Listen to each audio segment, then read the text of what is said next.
హైదరాబాద్ సీతారాం బాగ్ లో శ్రీరామ శోభయాత్ర కోఆర్డినేషన్ సమావేశమైంది. ఈ సందర్భంగా కోఆర్డినేషన్ కమిటీకి సిపిసివి ఆనంద్ కీలక సూచనలు జారీ చేశారు.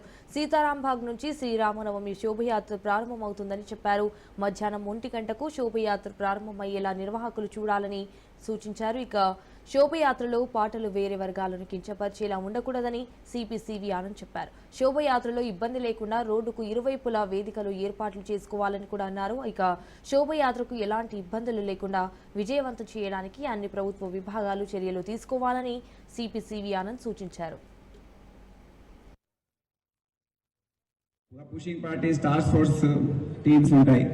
నేను వారికి చెప్తున్నా, ఈసారి మీరు ఏమై చూడండి, పుషింగ్ పార్టీస్ ఏవైతే మనం పెడుతున్నామో ఆ కోఆర్డినేటర్స్ ఆర్గనైజర్స్ తో కోఆర్డినేట్ చేసుకొని వాళ్ళని ఇబ్బంది పెట్టకుండా కోఆర్డినేషన్ లో తీసుకురామని చెప్తున్నాను. ఎక్కువ కంప్లైంట్ రాకుండా కోఆర్డినేషన్ తో చేయాలని నేను ఆఫీసర్స్ ఎవరైతే డ్యూటీలో ఉన్నారో ఉండబోతున్నారో వాళ్ళందరికీ నేను సూచిస్తున్నాను. ఇప్పుడు ఒక జాయింట్ కంట్రోల్ రూమ్ అనేది ICCCలో ఎప్పట్లాగా ఉంటుంది. నా రిక్వెస్ట్ ఏంటంటే సిపి కమిషనరేట్ లెవెల్లో ఒక వాట్సాప్ గ్రూప్ క్రియేట్ చేసి అడిషనల్ సిపి గారు విక్రమ్ గారు క్రియేట్ చేస్తారు. సీనియర్ ఆఫీసర్స్ అందరు కూడా ఆ గ్రూప్ లో ఉంటారు. ఎక్కడైనా ప్రాబ్లం వస్తే అది తెలియజేయడానికి, ఇమీడియట్ గా యాక్షన్ ఉండడానికి, ఈ 2-3 రోజులు పనులు కూడా చేయించడానికి.